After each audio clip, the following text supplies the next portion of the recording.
성경 고린도후서 5장 17절. 자, 우리 같이 함께 합독하시겠습니다. 자, 시작. 그런즉 누구든지 그리스도 안에 있으면 새로운 피조물이라. 이전 것은 지나갔으니 보라 새 것이 되었도다. 아멘. 아멘입니다. 우리 계속해서 지금 복음을 선포하고 있어요. 이제 큰 주제가 복음을 영화롭게 하라 라는 큰 틀 안에서 이제 복음의 영광 한 달락 끝났고, 두 번째 복음의 능력 끝났고요. 지금 오늘은 이제 복음의 축복. 이제 복음을 우리가 알았어요. 알았으면 우리가 누려야 되는데 이것을 어떻게 누릴 것인가? 이것을 이제 복음의 조치로 이제 소주제로 이렇게 들어갑니다. 지금까지 우리가 이제 4번에 걸쳐서 십자가의 도에 대해서 말씀을 드렸습니다. 자, 십자가의 도가 무엇이겠습니까?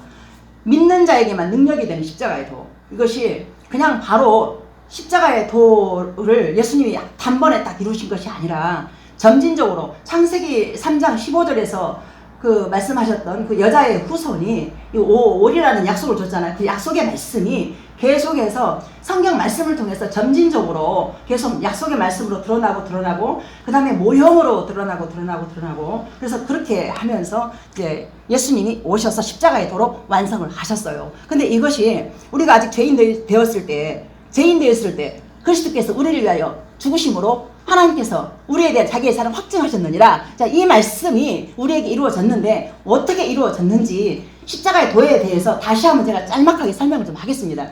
창세기 3장 15절에 나오는 그 말씀이 여자의 후손이 뱀의 머리를 문다고 그랬어요. 그랬는데 뱀이가 이제 여자의 발톱꿈치를 문대요. 근데 이것을 어떻게 했어요? 바로 여자의 후손이 뱀의 머리를 먼저 물어버리면 뱀이 먼저 죽어버리잖아요. 안 되잖아요. 역설적으로 뒤집어가지고 어떻게 했어요? 뱀이가 여자의 발뒤꿈치를 물어. 그런데 그것이 뭐냐? 십자가에서 예수님을 죽게 한 거예요. 그러니까 발뒤꿈치가 뭐라고 했어요? 발뒤꿈치 그냥 발뒤꿈치가 아니고 아킬레스건이 있어가지고 그게 발뒤꿈치가 급소가 있대요. 뱀이 여자의 발뒤꿈치를 먼저 물고, 근데 무는 것이 바로 십자가에서 예수님을 죽였다 이겁니다. 이제 그래서 그것이 어떻게 됐어요? 예수님 십자가의 죽으심으로 인해서 그 죽으심이 뱀의 머리통을 깨버리는 역설적인 십자가의 도가 되어버렸단 말입니다. 아직은 이제 우리 성도님들은 좀 이해하기 힘들 거예요. 그래서 이 유대인들이 내가 하나님의 아들이다, 내가 왕이다 했을 때 이 신성을 모독한 해가지고 죽였는데, 이 사단이가 그거를 죽이면 그걸 끝난 줄 알았어. 그랬는데 이게 우리의, 자 보세요, 죄업은 나 이거를 갖다가 죄만 죽여서 안 되기 때문에 예수님이 흠도 없고 점도 없는 예수님이 이 땅에 오셔가지고 우리의 죄와 함께 딱 같이 죽었어요. 그래서 골로새서 3장 3절에 이는 너희가 죽었고 네 생명이 그리스도와 함께 하나님 안에 감춰졌다. 이거를 갖다 이렇게 같이 해서 음부의 세계로 죽어버린 거예요, 예수님께서. 그래서 다시 사신 그 은혜가 우리를 갖다가 지금 이 땅에 살고 있지만 그리스도와 함께 너희들을, 우리를 하나님 안에 감추어놨다. 우리의 운명이 거기인 거예요. 이게 십자가의 도로 완성된 거예요. 그 은혜가 있기 때문에 우리로 그 소망이 우리가 뭘 많이 가졌다, 우리가 어떤 위치에 있다, 우리가 뭘 많이 한다, 그것이 아니라 큰 자나 작은 자나 하나님 십자가의 도 앞에서 다 똑같다. 그래서 이 은혜를 입은 사람은 우리가 가진 증거가 뭐냐 말씀드리잖아요. 평안이라고. 우리 안에 평안, 기쁨, 감사, 이것이 우리를 살게 했을 때 우리가 삶 속에서 그 생명력 있는 삶을 살아낸다 그 말입니다. 더 큰 열매는 뭐냐? 겸손입니다. 겸손하게 나보다 남을 낮게 여기는 그 마음으로 섬겨가는 그것, 그 생명의 꽃이 내 주변을 통해서 이렇게 이루어지는 거예요. 그 십자가로 죽은 나를 통해서 그 은혜를 받은 사람은. 자, 그래서 큰 은혜가 더 뭐였냐면은 로마서 2장에 보면은 율법의 의로는 우리의 죄를 깨달을 뿐이고 우리로서는 소망이 없다 말씀하셨어요. 그래서 하나님께서 로마서 3장 21절에서 이제는 하고 일어나서 너희로서 소망이 없지만 나 하나님이 할 거야 하면서 복음의 의, 하나님의 의를 우리에게 입혀주셔가지고 그 은혜가 지금 우리로 살게 했다는 것입니다. 아멘입니까? 자, 이 복음을 우리가 이제 만났습니다. 복음을 알았습니다. 그러면은 우리가 이 복음을 누리고 살아가야 돼요. 이게 복음의 축복. 그래서 이 축복을 누려야 되는데 이제 어떻게 해야 될 것인가? 이제 그것에 대해서 이제 오늘 말씀이 복음의 조치라는 것을 통해서 이제 이어갈 것입니다. 자, 그래서 그렇다면 주님이 십자가 이후의 삶에 그 준비해 놓으신 놀라운 축복들을 무엇이 있을까요? 우리는 먼저 완전한 복음 안에 이루어 놓으신 모든 조치를 중심으로 해서 살펴볼 것입니다. 자, 첫 번째가 뭐냐면 십자가의 도를 깨달은 성도들은 이전과는 분명히 다른 새로운 피조물로 거듭났습니다. 즉 하나님께서 하나님 수준의 방법으로 새롭게 창조해 주신 것입니다. 나의 모습을 개선하고 업그레이드하고 하는 그 정도가 아닙니다. 존재 자체를 새롭게 태어나게 하신 것입니다. 시편 104편 30절 한번 보세요. 제가 읽겠습니다. 주의 영을 보내어 그들을 창조하사 지면을 새롭게 하시나이다. 그러니까 우리의 그 연약한 부분을 갖다가 어떻게 덧입혀가지고 업그레이드 시켜가지고 좋게 한다 그 뜻이 아니고 완전히 우리를 새롭게 했다 그 말입니다. 새롭게 재창조를 했다. 그래서 저주받은 옛 생명의 특징은 죄책감, 정죄, 두려움이 가득 차 있습니다. 옛 생명은 우리로 항상 우리 안에서 두려움, 불평, 불만, 시기, 질투, 미움, 다툼, 그리고 내 안에 잘못된 그 있잖아요. 우리 잘못된 정서 안에 자꾸 남하고 비교하게 되고, 그리고 남들이 나를 어떻게 생각할까 이런 마음들이 가득 차 있었습니다. 그래서 항상 그것 때문에 괴롭고 고통하고 힘들었습니다. 그래서 그거를 어떻게 해보려고 그냥 열심히 훈련 받아서 이것 배우고 저것 배우고 해서 막 이제 덧입는 거죠, 이제 이게. 근데 결국에는 하나님께서 우리로 그 옛 생명을 가지고 살아가는 것은 나를 피 흘리게 한다. 이것이 뭐냐? 바알 선지자가 나를 피 흘리게 해서 바알에게 그 자기 신에게 불리해달라고 그러잖아요. 나를 피 흘리게 하면서.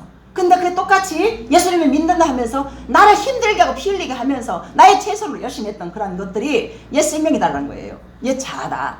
그래서 하나님께서는 십자가의 도로 모든 걸 완성해 놨다. 그래서 우리는 누리기만 하면 된다. 근데 어떻게 누릴 것이냐? 그래서 이 조치를 갖다가 한번 계속해서 한번 들어보십시오.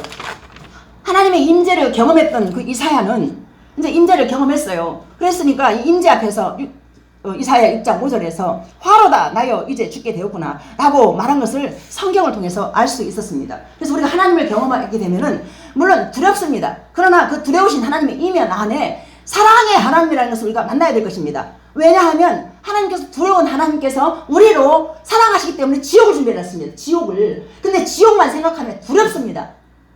무서워요. 나 지옥 가면 어떡하지? 아니라는 거예요. 왜냐하면 죄인에게만 하나님이 그 은혜가 필요하고 의인은 필요가 없거든요. 나 잘한다 그 자리가 아니라 나 하나님 은혜가 아니면 안 됩니다. 그 자리라는 것입니다. 우리는 항상 하나님 앞에서 겸손하게 그저 부족합니다.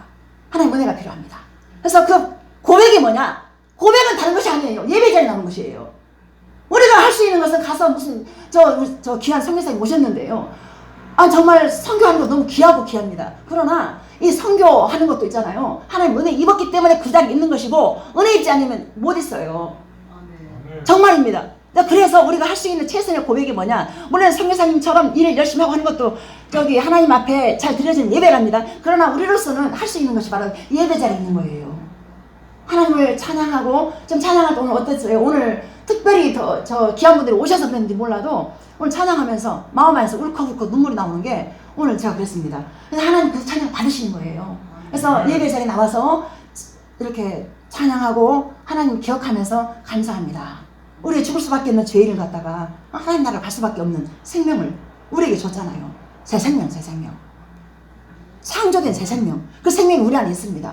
그래서 그 은혜가 있기 때문에 우리가 하나님 감사합니다. 예배 자리에 나오는 거예요. 우리가 할 수 있는 몸짓은요 아무것도 없어요. 우리 안에서 죄밖에 없어요. 죄밖에 안 나와요.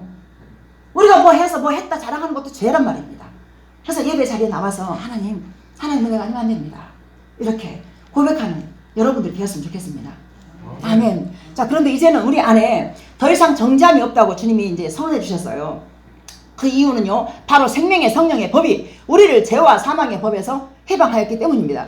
십자가 이전의 죄는 우리에게 분명히 실제였습니다. 그 죄는 우리를 다스렸고 영향을 미쳤습니다. 그런데 그 사망의 법에서 우리가 해방된 것입니다.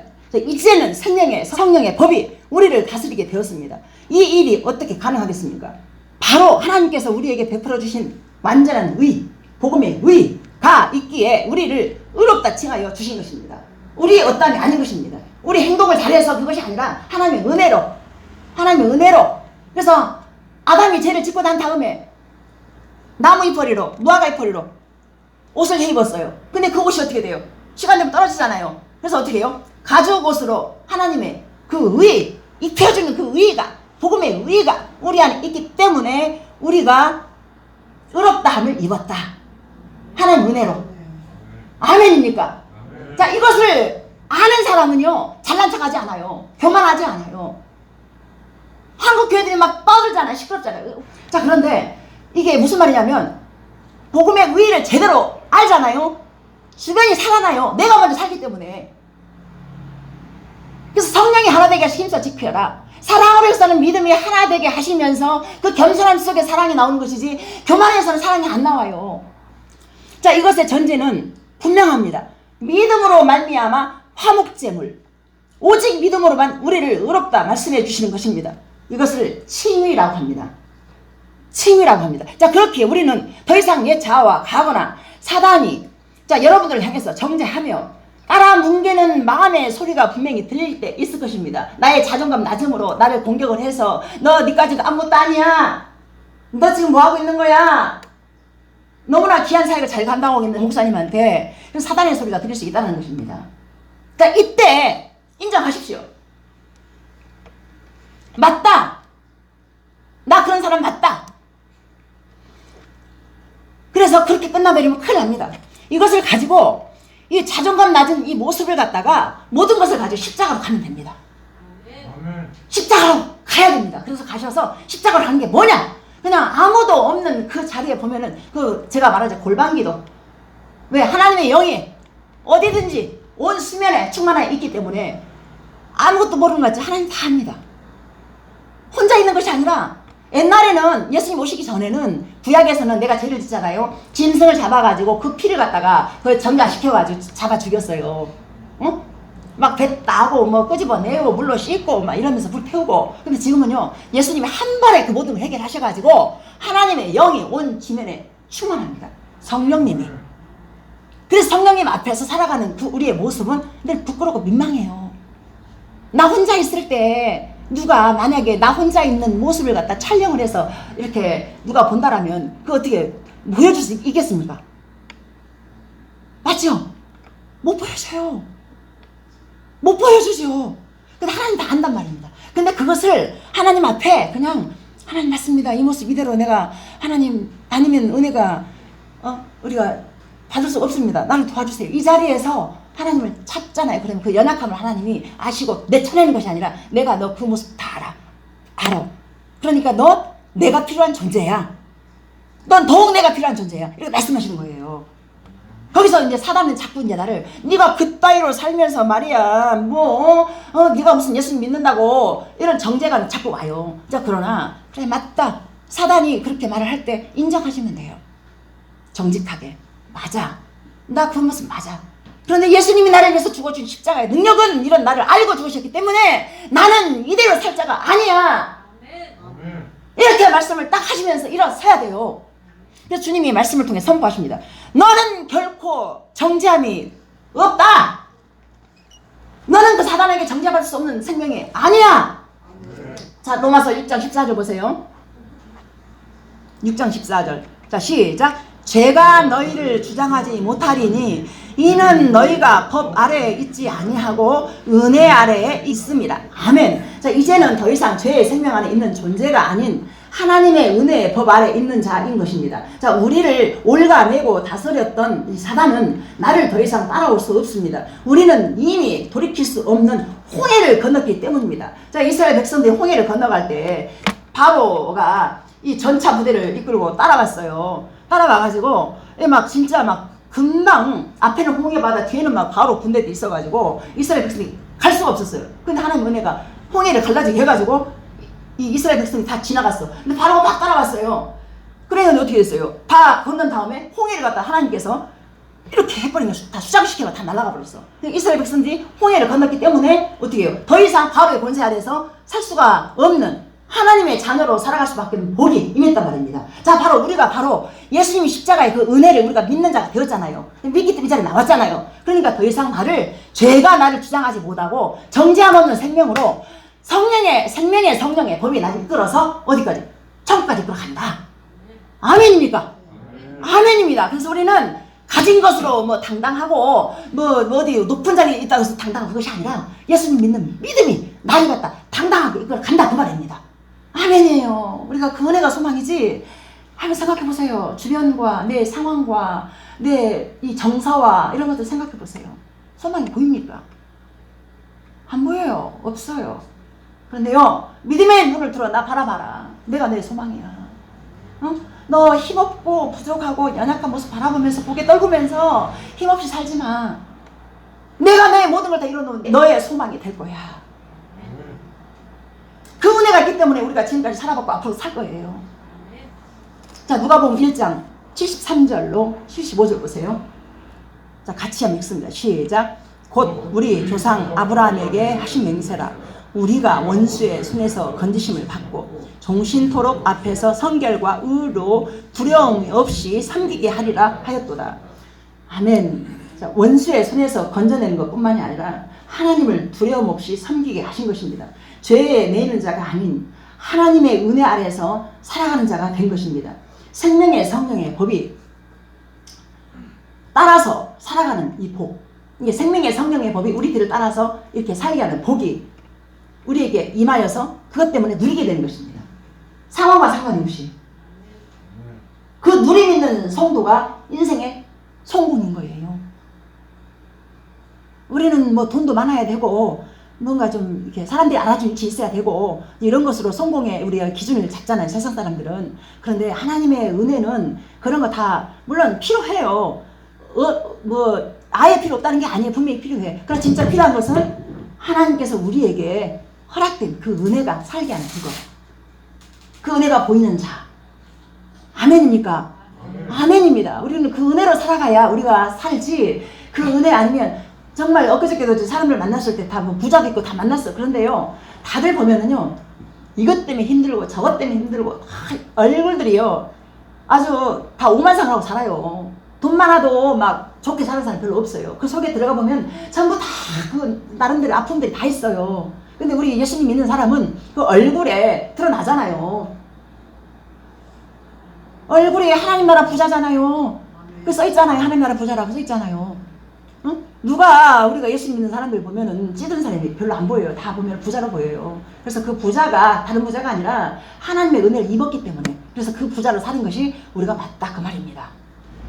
그래서 즉 새로운 피조물이 되었다는 것은요, 새 생명이 되었다는 것입니다. 골로새서 1장 13절 보면 흑암의 권세에서 건져내사 그의 사랑의 아들의 나라로 옮겼다라고 했습니다. 이게 새 생명, 새 생명이 그냥 생명이 아니고 흑암의 권세에서 사랑의 아들의 나라로 옮겼다. 자, 그래서 자, 두 번째가 신분이 뭐냐면은 아까는 새 생명이에요, 새 생명. 두 번째는 뭐냐면은 자녀된 생명을 우리에게 허락됐습니다. 로마서 8장 15절 16절 보세요. 자, 우리 같이 한번 보겠습니다. 시작. 너희는 다시 무서워하는 종의 영을 받지 아니하고 양자의 영을 받았으므로 우리가 아빠 아버지라고 부르짖느니라. 성령이 친히 우리의 영과 더불어 우리가 하나님의 자녀인 것을 증언하시나니. 아멘. 아멘. 자, 보세요. 신분이 바뀌었어요. 자녀로, 하나님의 자녀로 그 신분이 바뀌었단 말입니다. 자, 세상에는 수많은 관계가 있습니다. 종과 주인과의 관계, 선생님과 학생의 관계, 또 친구와의 관계, 또 이렇게 또 부모와의 관계. 자, 그렇다면 하나님과 나와의 관계는 어떠한 관계가 된 것인가요? 아까 그랬죠. 아빠, 아버지라 부른다고. 아빠, 아버지라 부를 수 있는 아빠의 아빠, 아빠. 그래서 기도하실 때 아빠라고 불러보세요. 불러보세요. 아무도 없을 때 혼자서 아빠. 내가 하나님의 자녀라면서요. 아빠면 나 좀 만나주세요. 저 그렇게 해서 예수님 만난 사람이에요. 진짜로. 찾아오셨어요. 여러분들 그 은혜가 있잖아요. 죽은 일 진짜 걸어요. 그래, 한번 불러보세요. 이재혁 성도님 알겠습니까?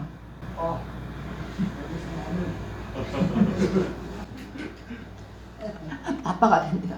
하나님 아빠가 됩니다. 전지전능하신 하나님이 아빠가 된다는 그것에 지금 마음이 진짜 울컥합니다. 정말. 우리 아빠는, 육신의 아빠는 돌아가셨지만은 아빠 아버지가 내 등 뒤에서 그렇게 바라보시고 이끌어 가신다는 그 은혜가 있기 때문에. 그런데 그 하나님께서 하나하나 일일이 간섭하셔서 이렇게 하면 얼마나 좋겠습니까? 우리 안에 자유의지가 있기 때문에 자유의지가 때로는 딴 길로 가. 그런데 그것까지 하나님께서 뒤돌아보면 선으로 만들어 놓으시더라고요. 그래서 우리가 그 아빠가 내 아빠가 되어서 얼마나 감사한지 몰라요. 그래서 그 하나님 은혜 때문에 여러분들 그 믿음의 부여함으로 채워진 은혜가 있기를 소망합니다. 네. 자, 주님이 새 생명 안에서 자, 우리에게 이루어진 이 신분, 바로 자녀의 신분을 주신 것입니다. 세상의 부모와 자녀의 관계도 완전합니다. 그러나 요즘 세상 부모와 자녀의 관계들 보면 이렇게 부모가 준 사랑에 이 보답하는 자녀도 있겠지만은 때로는 보면은 뉴스에 보면은요, 이 자녀가 또 부모한테 몹쓸도 하고 또 부모가 또 자녀한테 몹쓸도 하고 뭐 돈 때문에 막 싸움도 하고 막 별 일이 다 있더라고요. 그래서 이 세상의 부모는 솔직하게 완전하다고 생각을 했는데 요즘 세상이 그렇게 돌아가더라고요. 그래서 그러나 하나님과 자녀의 관계는 완전하다. 자, 이걸 말씀드리는 것입니다. 자, 바울은 우리의 자녀의 그 신분과 종의 신분을 대조하면서 말하고 있습니다. 로마 시대 종은 철저하게 주인의 소유물이었습니다. 이게 로마 시대에 이제 바울이 이제 종과 자녀의 관계를 이렇게 설명하잖아요. 근데 옛날 로마 시대의 이 종은 완전하게 이 종 자체가 이 그 주인의 소유물 그래가지고 마음대로 막 사고팔고 하는. 그래서 만약에 주인이 부도가 나잖아요. 그러면은 이 부도가 났을 때 종도 재산의 한 일부가 돼가지고 같이 이제 팔려나가고 막 이런. 그래서 아무리 종하고 주인이 사이가 좋아. 그런데 사이가 좋다고 해서 이렇게 완전한 게 아니에요. 불안해. 언제 내가 어디로 팔려갈지 모르니까. 근데 이런 종의 관계를 이 바울이 설명을 한 거예요. 그러나 하나님과 자녀의 관계라면 이것이 바로 완전이다. 종이 아니라 자녀의 관계다 라고 말씀하고 있습니다. 자, 그러나 자녀의 관계는 자, 어떨까요? 자, 멀리 생각해 볼 것도 없습니다. 우리의 모습을 한번 생각해 보십시오. 우리가 만약 부모님과 종과 노예의 관계였다면 어땠을까요? 생각만 해도 아찔합니다. 제가 이제 다른 부모들은 모르겠어요. 근데 제가 어렸을 때 제가 운동을 했잖아요. 제가 배구 선수였습니다. 고등학교 졸업하고 시합팀까지 갔었어요. 그런데 이제 제가 열심히 막 새벽부터 밤중까지 열심히 운동하다가 정말 힘들어요. 쉬운 게 없어요. 너무너무 힘들어요. 많이 울기도 하고. 자, 그런데 큰 이제 시합을 이제 하고 나서 집에 간다라는 것에 대해서 이제 언제 휴가다라고 이제 와. 그러면 그게 내 소망이 돼버려요. 운동할 때. 그래가지고 집에 가잖아요. 그럼 우리 엄마랑 아빠가 이제 나 오랜만에 왔다고 인절미도 해주시고 밤새 안 주무시고 그러면서 집에 가서 그 엄마 품에서 그 아빠가 계신 곳에서 정말 편안한 쉼을 얻었던 기억이 나요. 그리고 그때는 자유. 그러니까 저희 엄마가 이제 아빠도 그러고 이제 이 딸이 밖에서 운동하느라 고생했으니까 최대한 맛있는 것도 해주시고 당신들은 힘들어. 근데 지금 생각해 보면 제가 그걸 많이 누렸어요. 그래서 그 은혜로 인해서 이제 제가 엄마한테 잘한다고 잘하지만은 엄마한테 받은 사랑은 내가 줄 수가 없는 그 사랑이더라고요. 부모한테 그 받은 사랑은.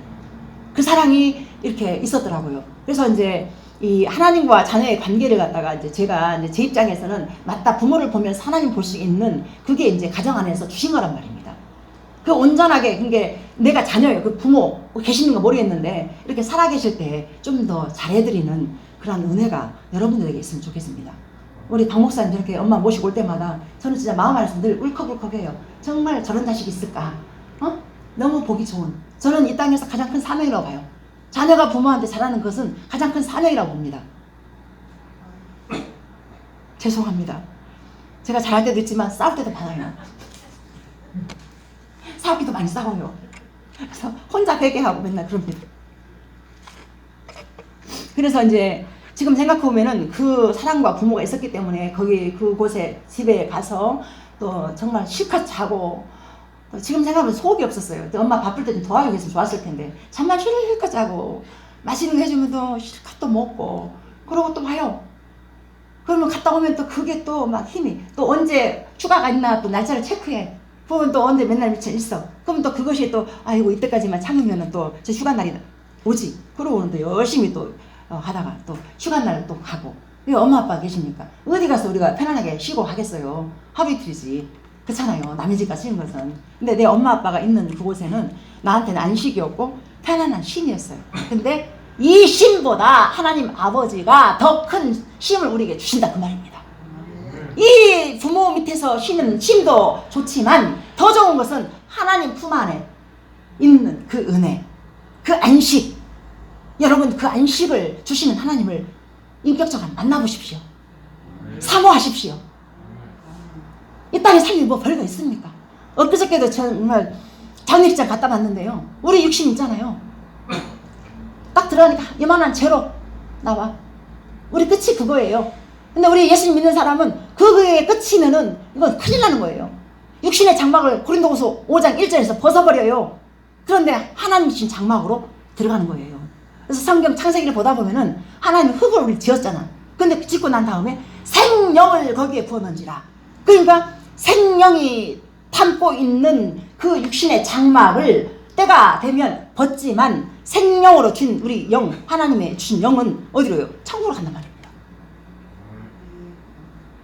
우리 끝이 그냥 죽음이 아니에요.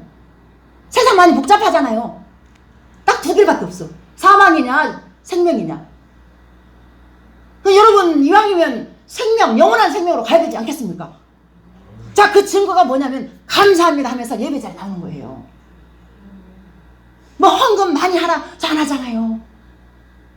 아버지 집이니까 없어도 그냥 오시면 돼요. 하나님이 채우시니까. 돈 없다고 예를 들어서 헌금할 돈 없으니까 어떤 사람은 헌금할 돈 없다고 교회도 안 가더라고. 그런 경우도 있더라고요. 근데 아니에요. 없으면 없는 대로 오면 돼요. 그냥 아버지가 부자니까요. 아버지가 다 채워줘요. 그 편안하게 오세요. 알겠습니까? 성도님 그렇게 하시겠습니까? 편안하게 오세요. 괜찮습니다. 자, 사랑하는 여러분, 자, 그리스도의 십자가로 말미암아 우리가 자녀의 신분을 가지게 되었다는 것은 꼭 기억해야 할 것입니다. 내가 하나님의 자녀다. 이것이 나의 자존감을 높여가지고 맞아, 내가 하나님 자녀 맞지? 이게 나를 살게 하잖아요. 당당한 거예요. 나의 어떤 건 상관이 없어요. 옛날에 제가 학교 생활했잖아요. 그때 저요 돈 한 개도 없었어요. 근데 제가 얼마나 행복하게 다녔습니까? 항상 제 옆에 하나님의 그 영이 저를 갖다가 이렇게 하니까 정말 저 목사님 때문에 더 행복하게 공부를 했죠. 같이 진짜로. 근데 저 목사님도 돈 없는데 항상 부자였어요. 하나님 아버지가 부자여서. 어려운 걸 내가 나중에 알았어. 근데 지금도 하나님 나라 부자로 살면요 상관없어요. 아멘입니까? 아멘입니다. 그래서 나 같은 사람이 이렇게 초라하고 쓸데없는 모습으로 살아가고 있는데 어떻게 하나님의 자녀지 하고 그런 마음을 가질 수 있어요. 그죠? 그렇게 낙담하고 있을 때 성령님이 우리 안에서 외치십니다. 아니야. 그렇기 때문에 넌 더욱 내가 필요한 내 아들이야. 맞습니까? 그 아버지를 가까이 한번 만나보세요. 한번 불러보세요. 자신의 죄를 인정하면 돼요. 그냥 하나님 앞에서 거짓말하는 것이 아니라 사람들 앞에서 괜찮아. 그러나 하나님 앞에서는 나의 있는 모습 그대로를 바로 고백을 하세요. 이렇습니다. 만나주세요. 은혜로 살고 싶습니다. 한번 해보세요. 하나님 멀리 계시잖아요. 항상 가까이 있습니다. 자, 이것이 바로 성령으로 거듭난 자녀에게 주어진 복음의 축복인 것입니다. 이게 특권이고 축복인 것입니다. 요한복음 1장 12절 보세요. 자, 우리 같이 한번 봅니다. 시작. 영접하는 자, 곧 그 이름을 믿는 자들에게는 하나님의 자녀가 되는 권세를 주셨으니. 에베소서 1장 5절. 그 기쁘신 뜻대로 우리를 예정하사 예수 그리스도로 말미암아 자기의 아들들이 되게 하셨으니. 아멘. 아멘입니다. 자, 여러분 정말 이 영접하는 자 그 이름을 믿는 자에게는 하나님의 자녀가 된 권세를 주셨으니 자녀의 권세로 살아가는 이 자체로 여러분 기뻐하십시오. 다른 것으로 기뻐하는 것이 아니라 내가 하나님의 자녀가 되었구나. 근데 보니까 창세전부터 예정하셨대요. 창세전이 우리 어떻게 머릿속에 개념이 정리가 됩니까? 언제인지도 몰라. 그런데 하나님의 하나님께서 계획이 그냥 대충 우리가 태어난 것 같지만 그게 아니라 계획해서 여러분들 태어나셔서 이 자리에 와 있는 거예요. 우리가 이것으로 기뻐해야 됩니다. 그 다음에 세 번째 축복이 뭐냐? 상속자의 생명을 주셨습니다. 즉 기업이 되게 하신 것입니다. 로마서 8장 17절 보세요. 시작.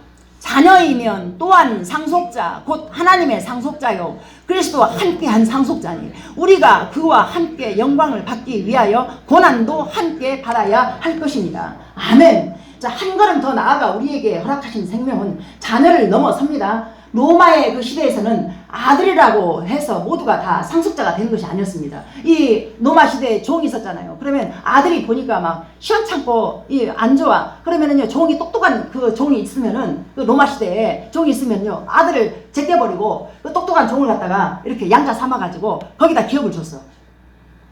그러니까 이렇게 이제 바울이 말하는 건 뭐냐면은 로마 시대에 이제 바울이 이 로마서를 썼잖아요. 이 로마 시대에 그 시대의 상황을 가지고 얘기한 거예요. 그래서 하나님의 자녀가 되어야만이 하나님의 기업을 제대로 받는 자가 온전한 상속자가 되는 것이다. 그 얘기하는 거예요. 그 당시 그 로마의 그 문화가 그렇게 불완전했다. 자녀라도 그렇게 부모하고 온전한 상속을 받을 수가 없었다. 이런 얘기 하는 것입니다. 자, 그런 시대에 기록된 로마서에서 우리를 그리스도와 함께한 상속자라고 말하는 것이 어떤 의미인지 이해가 되어지시죠. 아멘이죠. 아멘. 그러니까 로마 시대 아무리 부자의 아들로 태어나도 이게 좀 못났고 그러면은요 제껴버리고 똑똑한 종을 데려다가 자기 자녀 삼아서 그렇게 상속을 물려줬는데, 그러나 그리스도 예수 안에서 자녀된 너희는 그게 아니다 그거예요. 지금 하나님의 기업을 정말로 너에게 준다 이 얘기예요. 지금 그 은혜가 내 안에 있기 때문에 내가 이 땅에서 내 꼬라지와 상관이 없이 그 자녀의 신분으로서 당당하게 살아라 그 말이에요. 지금 자, 그리스도 안에서 하나님의 기업을 상속받은 자로 우리의 신분을 바꾸어 놓으신 것입니다. 그리스도와 함께 영광을 누리는 생명, 할렐루야, 아멘입니다. 자, 그런데요, 이게 마냥 기뻐할 수는 없어요. 왜냐하면 그리스도와 함께 영광을 받기 위해서 고난을 받으려잖아요. 자, 고난. 자, 우리는 언제나 고난 받을 찜만 골라서 하지만 고난 받은 이 자체를 갖다가 우리가, 자, 보세요. 고난이라는 그 자체가 솔직히 싫잖아요. 누구든지 좋은 일만 있고 축복만 있고 있으면 좋겠는데, 이게 하나님의 그 자녀로서 살아가는 그 저 인생만 바라봐도 고난이었어요. 그냥 물속에 막 숨이 꼴가닥 넘어가고 나 좀 내려가세요. 막 그 자리였어요. 그 자리에 있었어요. 그런데 그냥 하나님께서 그 고난이 유입된 게 뭐냐면은, 맞다, 나를 혼자 두지 아니하시고 새 생명으로 거듭난 나에게 이게 하나님의 자녀의 신분을 주시고 상속자가 되게 하셔서 이렇게 나로 그 고난을 이기게 하셨구나, 이걸 보게 되는 거예요. 그래서 하나님의 자녀로서 우리가 하나님의 상속을 받는 자답게 좋은 일만 쫙쫙쫙쫙쫙 있으면 얼마나 좋아요. 아니에요. 우리 저 정집사 지금 다쳤잖아요. 정말 뜻하지 않는 곳에서 다쳤어요. 근데 저것을 예수 믿지 않으면 어떤 사람이 이제 그런 말을 하더라고요. 뭐 어디를 안 갔기 때문에 그렇게 됐다라고 하는 소리를 제가 들었어요. 근데 이게 그게 아니에요. 하나님 안에서는 해석을 바르게 해야 돼요. 이게 항상 모든 것이 합력할 선이기 때문에 저 아픔 속에서 더 이 말씀을 볼 수 있는 기회가 더 많아졌어요. 정기사님 아멘입니까? 아멘. 그래서 그렇게 기회를 나한테 주셨구나, 하나님을 더 부를 수밖에 없는 연약함이 생겼기 때문에, 약할 때 강함 대신에 나의 보배가 되신 주 나의 모든 것. 약할 때 다음에 하나님의 그 은혜를 경험하는 거예요. 그래서 약할 때, 그리고 우리가 무명할 때 하나님의 그 은혜가, 내가 너를 기억하는 것이 유명한 것이지, 세상 사람들이 알아주고 하는 것이 그게 유명한 거냐? 내가 너를 기억하는 그 자체가 유명인 거예요. 나는 아무것도 가지고 있지 않아요. 그렇지만 하나님은 부자기 때문에 모든 걸 다 가진 자로다. 아멘입니까? 우리는 모든 걸 다 가진 자로 그렇게 살 수밖에 없단 말입니다. 성경은 이것을 갖다가 로마서 8장 28절 보세요. 우리가 알거니와 하나님을 사랑하는 자 곧 그 뜻대로 부르심을 입은 자들에게는 모든 것이 합력하여 선을 이루느니라. 아멘. 그래서 모든 것이 합력하여, 우리 안에 자유의지가, 우리는 완벽하게 선택할 수가 없어요. 그래서 우리의 자유의지가 우리 안에 죄성이 이 땅에 인도하는 하나님 나라 가야 완전인 것이지, 우리가 좋은 걸 결정을 해서 이게 맞다 하는 그것도 하나님 보시기에 틀릴 수도 있어. 그러나 그것까지 하나님이 다 모아가지고 합력하여 선으로 이끌어 가더라 그 말입니다. 말씀 한 절 더 보겠습니다. 로마서 8장 13절. 너희가 육신대로 살면 반드시 죽을 것이로되 영으로서 몸의 행실을 죽이면 살리니. 아멘. 그래서 우리가 영으로 살아야 되는데 이거 어찌할 것인가, 제가 말씀드렸잖아요. 골방에서 혼자 있을 때 말씀 읽고 기도하시고, 말씀 읽고 기도하시고. 그래서 집을 지을 때 기둥이 튼튼하게 있어야 올라가듯이 우리도 믿음의 기둥을 세워야 돼요.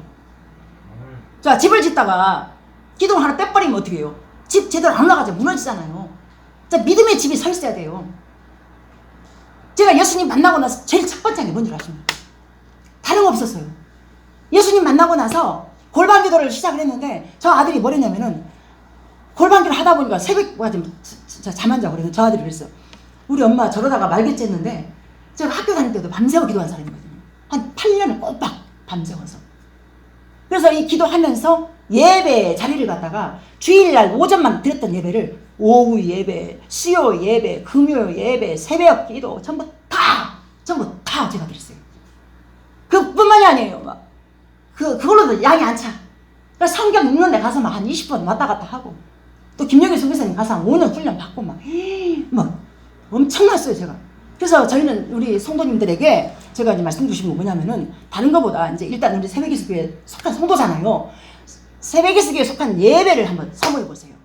예배를 사람 앞에서 드려지는 것이 아니라 내가 목사님이 오라 했으니까 나와야 되겠다 그것이 아니라 하나님 앞에서 기도하면서 하나님 내가 이 믿음의 기둥을 단단하게 세워가고 싶습니다. 그래서 믿음은 들으면서 나고 들으면 글쎄 말씀이라고 써요. 말씀이 내 발의 등이요 내 길의 빛입니다. 그러잖아요. 그러면 말씀을 사모하고 예배를 사모하면서 이 기둥을 세워가야 이 땅에서 사단이 불화살 계속 쏴요. 우리 마음 안에 공격을 해요. 무릇 지킬 만한 게 있으면 이 마음을 지켜라. 이 마음을 못 지켜 우리가. 그러니까 말씀 읽고 기도하고 예배하고 이러면서 세워가는 거예요. 그래서 믿음이 세워졌을 때 그때 이제 사단이가 불화살 쏴도 이제 하나님의 전신갑주를 입어버린 거야 이제. 그러면 어떻게 해요? 너 그러려면 그래라. 나는 내 운명이 이미 하나님 나라 가 있는데 니까지 나한테 그래 봐야. 그래서 하늘에 뿌리 박았단 말입니다. 우리 인생이. 아멘입니까? 그래서 우리는 육으로 대항을 하잖아요. 백발이 되긴 져요. 근데 영으로. 그래서 뭔 일이 생겼을 때 바로 기도하면 바로 내 마음이 사그라지는. 그래서 하나님의 영이 내 안에서 일할 수 있도록 기도해야 됩니다. 예배 자리에서 또 골방에서 말씀 읽고 기도하시겠습니까? 아멘입니까? 우리 그렇게 천국까지 서로 함께 아플 때 같이 아프고 또 기뻐할 때 같이 기뻐하면서 천국까지 같이 갑시다. 아멘. 자, 기도합니다. 자, 하나님 아버지 감사합니다. 참으로 우리의 삶이 힘들고 어렵고 지치고 때로는 하나님이 없는 것 같고 그럴 때가 참 많습니다. 그러나 하나님 아버지는 분명히 살아계시며 역사하시며 어제나 오늘이나 동일하게 일하시는 하나님이십니다. 아버지 하나님이요, 오늘 말씀처럼 이 복음의 능력은 우리에게 이렇게 살아갈 수밖에 없는 그 힘과 그 은혜를 우리에게 부어주었습니다. 그래서 하나님 아버지요, 우리에게 새 생명으로 허락하셨고 자녀된 신분으로 허락하셨고 하나님 나라를 상속받을 수밖에 없는 그 복이 우리에게 임했습니다. 하나님 아버지요, 우리 성도님들 심령 가운데 이 모든 것들이 믿어지는 은혜가 임하게 하여 주시옵소서.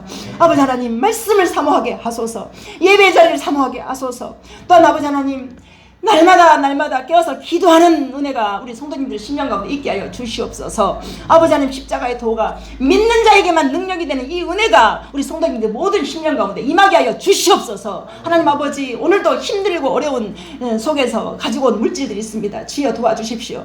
그들의 하나님 손길을 기억하셔서 30배, 60배, 100배 결실로 갚아주시되 그 어떤 복보다 믿어지는 이 복 주시고 또 형통한 복도 이왕이면 허락하여 주시길 간구합니다. 또한 아버지 하나님, 또 이 물질이 쓰일 때 하나님께서 가장 받으시고 또 하나님께서 가장 기뻐 받으시는 영광 받으시는 그곳에 쓰임받는데 부족함이 없게 하소서. 예수님의 이름으로 기도합니다.